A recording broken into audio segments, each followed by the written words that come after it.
There's a grand scale to the good and the bad. Yes. For many people, that's what makes Exactly. for a Exactly. top 10 emperor Yeah. list.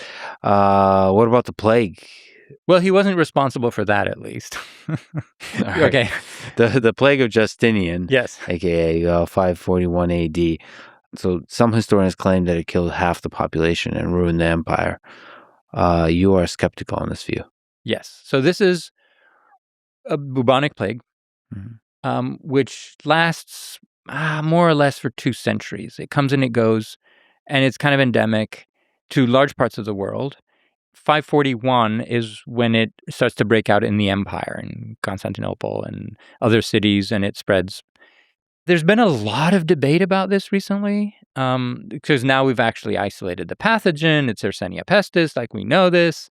Just like a generation ago, this was just guesswork. But now there's all of this new like laboratory science work that's come in to fill in some of the gaps in history. That's so cool. It is.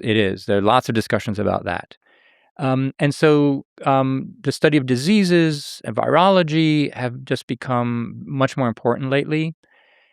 It still doesn't tell you, however, like mortality rates and historical impact. Like for that, you still need standard old-fashioned non-laboratory historical work.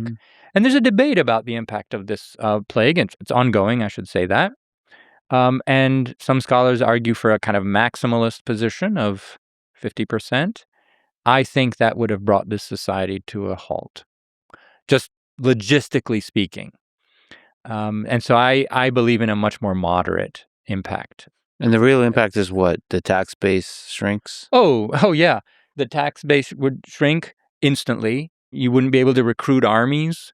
There would be massive social dislocation. Like what happens in the Black Death in Europe in the 14th century. Like we have very good records for what happened to those societies, and basically everything that they were doing stopped for a few years until they sort of tried to put things back together again. This does not happen in the 6th century. In fact, Justinian is at that time waging war on something like 4 or 5 different fronts. If you read the narratives of those wars, there's no pause. There's no impact from the plague on the conduct of those wars. They just continue on. Taxation continues. The courts continue. Like you just don't see it in the narrative. And so I think that there's a much less impact than certainly than 50%. Yeah.